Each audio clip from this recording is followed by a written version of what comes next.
Have you ever wondered what games you should keep or you should lose? Find out here at Purge Reviews.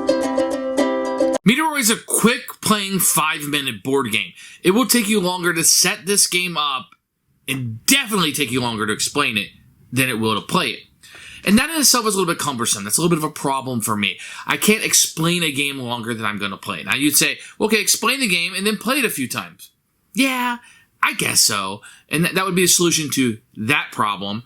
But furthermore, this game was a little hard to explain. I felt like the instruction manual let me down a little bit. I don't feel like it was intuitive enough. And you really got to know those cards. And that's one of the problems with real-time games is I don't have time. And I guess you just put the timer on the sideways. But that kind of takes away from the tension that you're trying to build of constantly explaining things.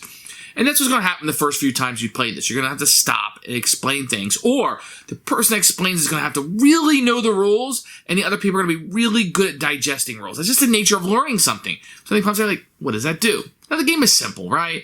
And it had to have that real time in order to have any kind of tension, because otherwise you would just beat it, I guess. I don't know. But it wasn't a game that really struck to us. It has a lot of content in there you can add in, make the game a little bit more advanced. But then again, you're falling into the same trap where I can't play that advanced stuff with new people because there's too much to download, too much to digest in a short period of time. And that's the problem these real-time games are going to have. Now, Meteor is an okay game. There's some luck in it. Like, if I happen to send a rocket up and flip it over and it's a 3 and my rocket was a 3, whoa, I did really great. I didn't overshoot it. I didn't undershoot it. So I didn't waste. So you're going to have that kind of playing into it a little bit. There was some ambiguity with the rules a little bit, I feel like, about having multiple rockets shooting off. Can I shoot them off whenever I want? I think the answer is yes to that. But it is to note that the rules were a little ambiguous on what they were trying to do. This is definitely a game you want to be taught, I feel like, rather than try to learn this from the rulebook. It's a quick game, 5 minutes. It's on a timer. Can't help that. Maybe a little bit longer for setup and, maybe 30 seconds or 10 seconds between rounds or whatever as you're flipping things over. Maybe it'll last 6 minutes instead of 5, but it's a pretty good indicator of how long it will last, but you really need to have that digested in before you start. Otherwise, what you did was all just pointless. So you might want to play this one, 4 or 5 times in a row when you're playing it to get your 30 minutes of gaming for what's going to be required with this setup and learning the rules. For me, it was a purge. I didn't feel like there was enough there for what we wanted to do. We were kind of at the end of it. Now, I think the more of the advanced stuff you can bring into the game requires you to play the game a lot more, to know the game system a lot better. I think it's going to be a much more interesting game as you bring in that content. For me, it was a purge. Real-time games aren't a big favorite of ours, and it wasn't something that we wanted to stick with. Here's Meteor, which is a real-time game by Mayday Games. Mayday Games makes some of the best games on the market. If you ask me, we'll have some rule books. We'll take a look in a few minutes. You're going to get 5 of these sand timers, which will be really important during the game. And really, you're just going to get a bunch of cards. You can get some Meteoroid cards that have like different numbers and powers on them and stuff. You're going to get the rocket ships that you'll be building with the colors that you're going to need. You can see it's very simple artwork on here. The cards are good quality. I like these kind of card quality. It has like a little bit of a lemon finish to it. That's pretty much what you're going to get. You're going to get some cards that will be like advanced games if you want to add some of this stuff in. So a lot of variety. And you can see here it has a different setups where you can like organize the cards, which I like quite a bit. Some reference cards in here. Really, it's just a card game, but it's very well organized and very well done. Very happy with the components. So here's going to get first is a read me first, kind of get you started, up and moving, and some tips from the designer. You're going to get a rule book, which is not very good. I really struggle with this rule book, to be honest. Here's the contents, and maybe I just wasn't in the mood to read it, set up, and how to play.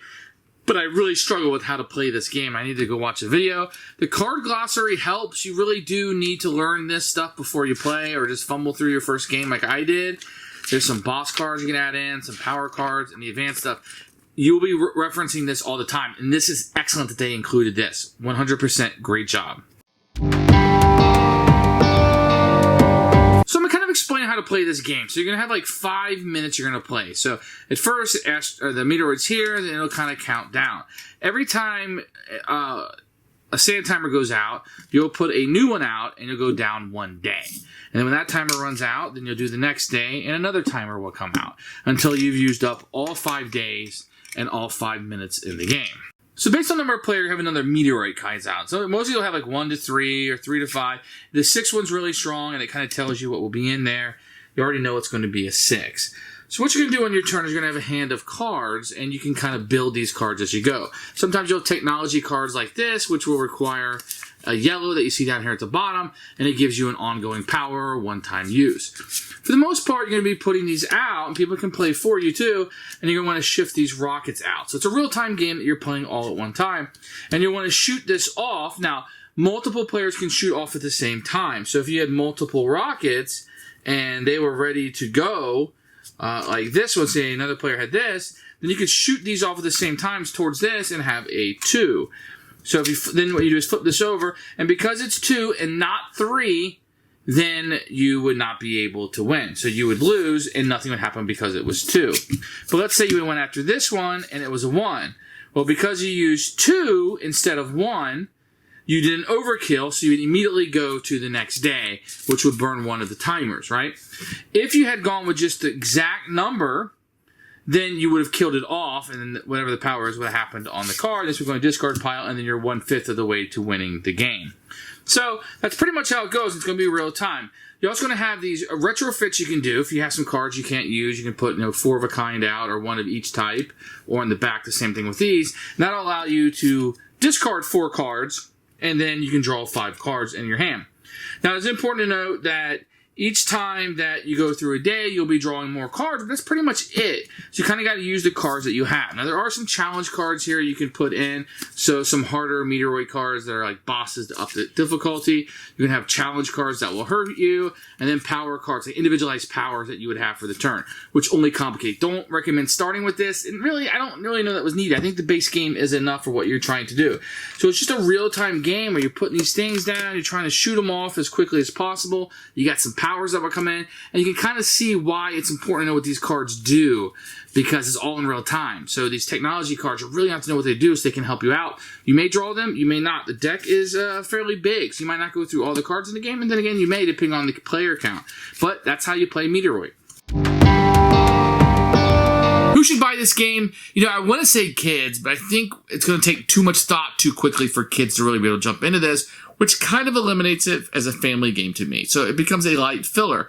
And I think the game works better as a family game than I think it does as a light filler. You're going to need to digest a lot of information, have it in there, be able to comprehend it, and then play the game as quickly as possible. If you don't like real-time games, I don't think this one's going to change your mind.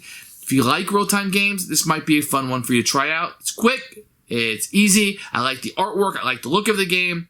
For us as a Purge, for the reasons that I stated, just didn't click with us. But I think it might be one that some people might want to look at and try. If nothing else, you're out 5 minutes, right?